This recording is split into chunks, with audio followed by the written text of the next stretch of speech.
Hey guys, and welcome to the Working Money Channel. So take a look at Bitcoin. It's looking like on the micro trend, we are almost up to that most recent high that we saw late last night. This is Bitcoin on the hourly. We saw a high of $22,600, guys, and right now Bitcoin is trading at about $22,590. So we're getting up there very, very close. The trend has been nothing but bullish over the last several days now. A few days ago, we were eyeing this level of 21,900. We broke past that level. And so let me just throw this on the daily real quickly. Next level we are looking to break through is this level of resistance here, formed back in mid-August. That would be $25,200 roughly. So we're making our way up there. But, we're still not there yet. This is looking very positive for the crypto market in general. Let's bring up XRP here. Real quickly, XRP not seeing the same kind of momentum. I feel like we're in a space now where Bitcoin is regaining its dominance. XRP right now trading at about 35.5 cents. You can see Bitcoin dominance has actually been creeping up as of late. The dominance level now back up over 40%. So we were seeing it kind of dip down below that 40% mark. Market cap is over $1 trillion. So we are still seeing money being poured into cryptocurrencies.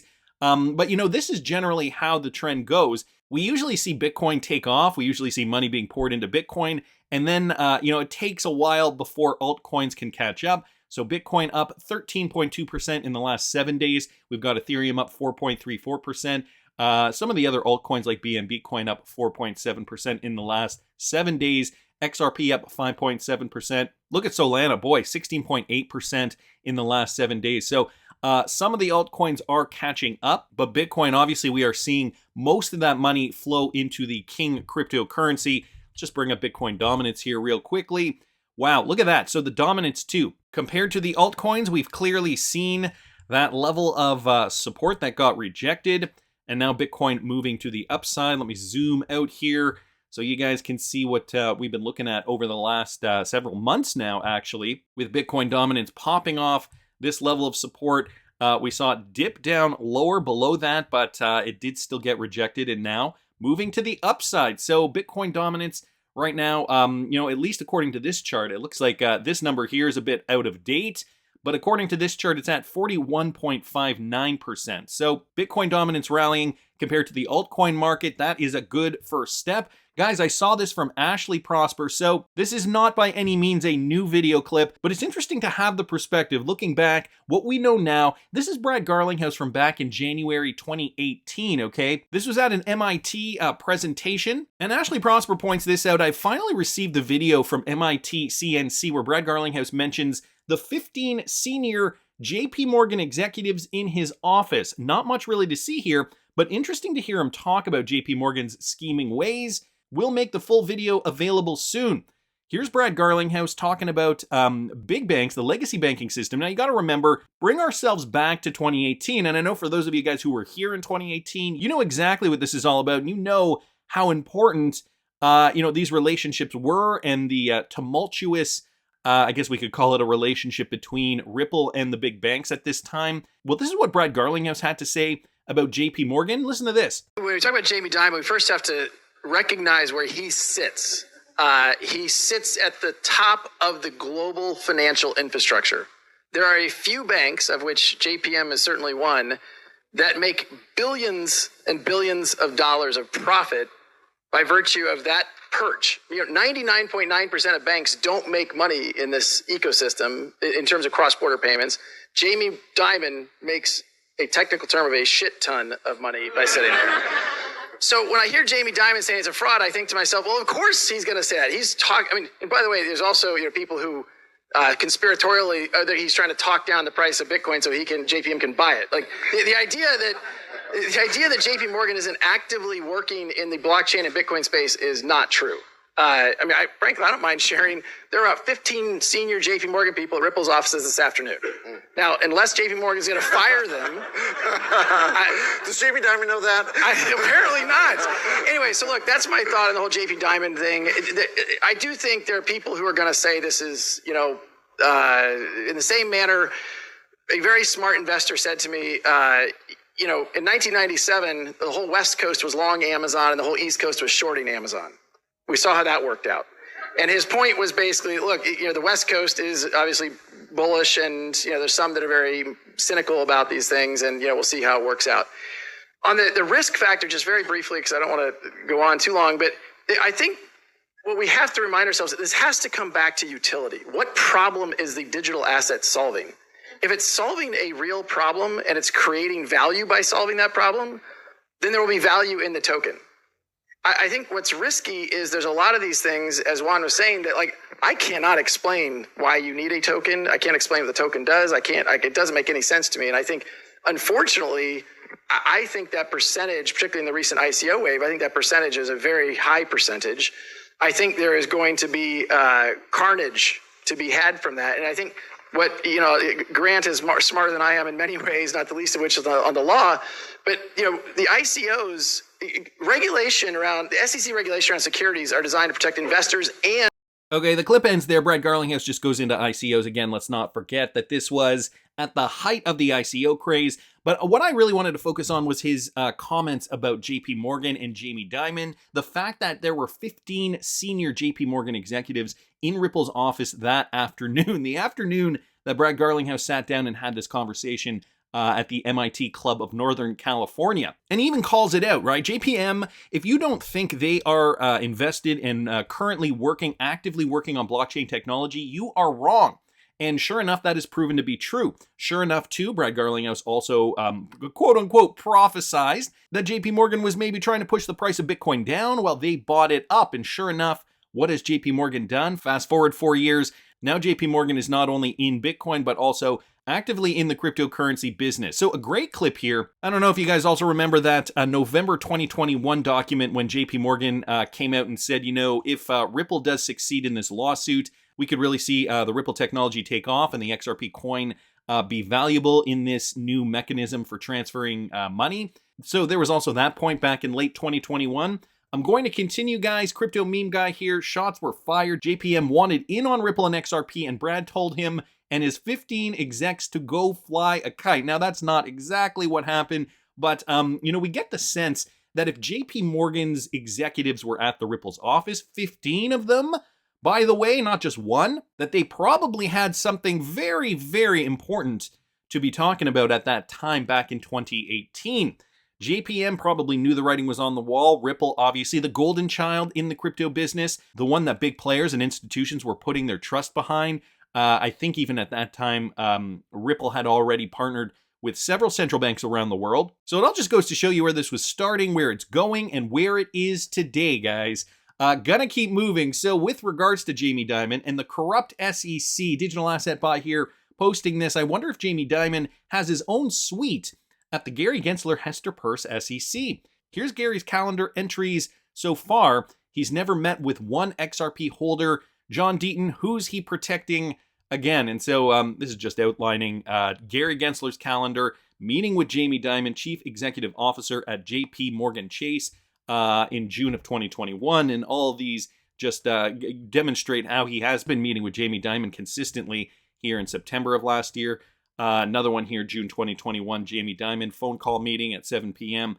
And over here, March 11th, 2022, 4 p.m., meeting with Jamie Dimon, Chairman and Chief Executive Officer of JPMorgan Chase. So this is kind of hilarious. I don't think the SEC ever really knew that we would take such an initiative to sniff out the corruption and call them on it on Twitter every single day. Stefan Hubert bringing this up. In the last independent examination conducted by the SEC itself, the agency demonstrated peak excellence in the area of accountability and transparency. They gave themselves a top score of 98.3 out of 100. Wow, good for you. Talk about patting yourself on the back. Hearty congratulations to American investors. Now, this was a self-guided evaluation, I guess. We compared the results of our statistical and non-statistical testing to a quality level measure shown on Table 3 and determined that the SEC scored 98.3 points, which is a quality rating of excellence. So they're rating themselves here, and they are rating themselves excellent. This is the Office of Inspector General, Office of the Audits, audit of the SEC's compliance with the Digital Accountability and Transparency Act for fiscal year 2021. Well, of course, you're going to get a good score if you audit yourself. Down here, Theo's also pointing this out, which I think is kind of funny. A casino in Melbourne, Australia, had the ability for the last 20 years to perform self-auditing, not requiring independent third parties. Funnily enough, huge amounts of corruption and money laundering took place. Sounds like the SEC. Well, yeah, that's just a breeding ground for corruption. I don't know how that is even allowed. Nevertheless, interesting point here from Stefan Hubert. Wanted to thank him for pointing that out. I think it goes without saying, those who possess enough XRP will form the new world elite. This brought to us by Mac Attack XRP. And so we just got to look around and see. Look who those companies are. Look at the companies that are partnering with Ripple. Look at the companies that realize XRP is going to have value, like this one, guys, from the Cryptic Poet. FTFT's Future FinTech Labs teams up with Ripple partner Currency Cloud to launch the low-cost remittance app Tempo. So FTFT, a blockchain application technology developer and fintech service provider, announced that they are FTFT Labs. They've teamed up with Currency Cloud, a subsidiary of Visa and a global payment platform that is registered with FinCEN and is licensed for money transmissions in various U.S. states, to launch the remittance app Tempo to offer U.S.-based immigrants and others a streamlined, secure, and cost-effective way to send money from the U.S. to North America, Canada, and Mexico, Europe, Austria, Belgium, the Czech Republic, France, Germany, Hungary, Italy, Poland, Portugal, Spain, Sweden, and the United Kingdom, Australia, India, and the Philippines. Boy, they're being very specific here with the countries that they're allowing transactions to go through. By working with Currency Cloud and other service providers, FTFT Labs can provide its customers with a multi-currency digital wallet that makes sending money to the aforementioned countries easier and more cost-effective than many other remittance services who charge high fees per transfer. Most importantly, for FTFT Labs, the Tempo app is a remittance service that its users can trust, with features that make moving money seamless, with in-app customer support at their fingertips. Tempo's conversion tool means users can remit payments to foreign accounts following currency conversion and hold foreign currencies for users' convenience. Tempo's fund futures allows users to easily add funds to their digital wallet. So it sounds as though this new Tempo app is very user-friendly, obviously going to expand to different corridors, namely in the United States, Canada, and Mexico, Europe, a wide range of countries there. And then we also got Australia, India, and the Philippines specifically. So covers a large swath of where I guess they're seeing a lot of traction for, cross-border payments specifically. Also converting in many different foreign fiat currencies, that's a benefit too. By continuously adding new features to the app, FTFT Labs aims to bring the most innovative, easy-to-use remittance app to the fingertips of an often overlooked market, U.S. immigrants. So to learn more, you can go to this website here. And guys, I will link this in the description of the video if you are interested. Wanted to thank the Cryptic Poet just for bringing that up. We've also got this, guys, an SEC versus Ripple update from Michael Branch here. Cryptocurrency firm Ripple Labs filed a letter of response on Monday to oppose the U.S. Securities and Exchange Commission's request to seal portions of legal filings that contain information identifying the SEC's proposed expert witnesses. So today is September 13th, and here are some updates with regards to the case. Just some fast facts here. Ripple wrote on Monday in their response that the SEC has not made the necessary particularized demonstration of fact to establish that the sealing is appropriate. The SEC filed a motion on Friday seeking to seal part of the information from August 3rd reply briefs in support of the SEC and Ripple's previous motion to exclude SEC expert testimony. The agency previously said such sealing could protect witnesses from potential harassment. It's kind of ridiculous considering I think we already know who a couple of those witnesses are. But I mean, I guess whatever, they need to keep it legal and above board. This next fact here just kind of outlines the history of the case from they got sued in 2020. Also on Monday, District Judge Annalisa Torres approved the SEC and Ripple's joint letter that specified schedules for redactions concerning sealing issues, a move that's widely seen as an attempt from both parties to speed up the resolution of the lawsuit, a tweet by defense lawyer James K. Filan showed. And so XRP has been trading upwards, although I do think that is because the rest of the market is trading up. XRP, obviously, like I mentioned earlier at the top of this video, not performing as well as Bitcoin, but I do think it's going to be that Bitcoin push first. I still think, none of the XRP trading is really being based on anything that's coming out of this lawsuit. We're just kind of getting drips and drabs of information here. And the XRP price, that is going to be dictated by how the market feels about cryptocurrency in general. How the market feels about XRP in particular. It's going to be the final verdict. This is what I have a feeling it's going to be the final verdict that really boosts the price of XRP. And, that might not be until March of next year, which, for all intents and purposes, isn't that far away. Bill at Balisari is bringing this up. So just retweeting out James K. Filan's tweet here with regards to Ripple defendants. for reasons stated earlier, opposed the SEC's request to seal the identities of the proposed experts in connection with the parties' Daubert motions, including the parties' reply brief. So as I mentioned from that last article, courtesy of Michael over there, thanks, James. What a waste of time and resources hiding the identities of 5 experts when we already know 2 of them. Yeah, the SEC has not made the necessary particularized demonstration of fact to show sealing their identities is appropriate. If we continue down here, Bill mentions, I mean, seriously, a single person trying to contact a witness to say his report is flawed. Okay, he said very flawed, but really, this issue has been allowed to drag on for almost 3 months now. Seems like a stalling tactic. Doesn't seem like it seems a bit overkill. I mean, to be honest, for what it really is. And just going back to kind of the crux of the SEC's argument, the fact that, the owners should have known that they were selling securities at that time. Perhaps not today. There's this idea that perhaps today XRP is not a security, but during the ICO craze, during, a time when the XRPL wasn't as widely used as it is today, there's an argument suggesting that the XRP at that time was sold to help fund the company Ripple and therefore should be considered an illegal security as per the SEC. Well, there are a lot of reasons why that's not the case, but Amity Cryptonaut here bringing up something very interesting by the SEC's own definition of publicly traded securities and OTC holdings. It is not possible that XRP holders were trading securities or suspected they were. Thankful for John Deaton, FOIA request dated 2014. So guys, if you look at this FOIA request from August of 2014, you can see here, question, how do the ethics regulators define publicly traded securities? And so you can go here, this is a screen grab, so you can't actually go to this link, but I will link this in the description if you're interested. Registered with the SEC and listed on a national or regional securities exchange or traded through the NASDAQ. Issued, another bullet point here, issued by an investment company that is registered under the Investment Company Act of 1940, or a corporate bond registered as the offering with the SEC under the Securities Act of 1934, and issued by an entity whose stock is a publicly traded security. Therefore, OTC holdings do not fall under this definition. So boom, a great find here by Amity Crypto. So can this be used in court? Is this, evidence suggesting that, even by the SEC's own definition, it is not possible that XRP holders were trading securities or suspected they were back as early as 2014? Well, Bill brings up a good point here, just a counterpoint to Amity's point. The term publicly tradable securities not applying to cryptos does not mean a crypto is not a security. So, sorry to crash the party, but here's what Bill brought up. As OGE has previously advised, cryptocurrencies and stablecoins do not meet the definition of publicly traded securities for purposes of these exemptions. This is true even if individual cryptocurrencies or stablecoins constitute securities for purposes of the federal or state securities laws. So that's what Bill brought up, just responding to this. Amity Crypto not responding. Thanks, Bill. So right. They could be securities. The doc I posted was from 2014, however.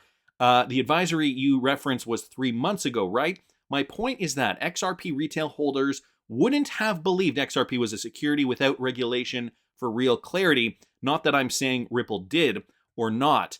So the point in question here is the date. Again, this was from 2014, and Bill's reference point here was from July 2022. So the dates are going to matter for sure. Bill responding back to this saying, I see your point here. There was also an advisory from the OGE on June 18th, 2018 about cryptos, which seems to be the first one, conveniently just 4 days after the Hinman speech. Until then, at least your point is valid, because until then, even government officials may have been unaware of reporting obligations about crypto. The advisory only indicates that they may be securities, and no one was saying then that most of them were securities, as Gensler does today. So Bill at Belisarius 2020 also acknowledging Amity Cryptonaut's point here. Maybe the 2014 XRP, the stuff sold before that, and maybe even the XRP sold after that, would fall under this classification made by the SEC's own ethics committee. The SEC, an organization, as they put here in their self-evaluation, are excellent in the area of accountability and transparency.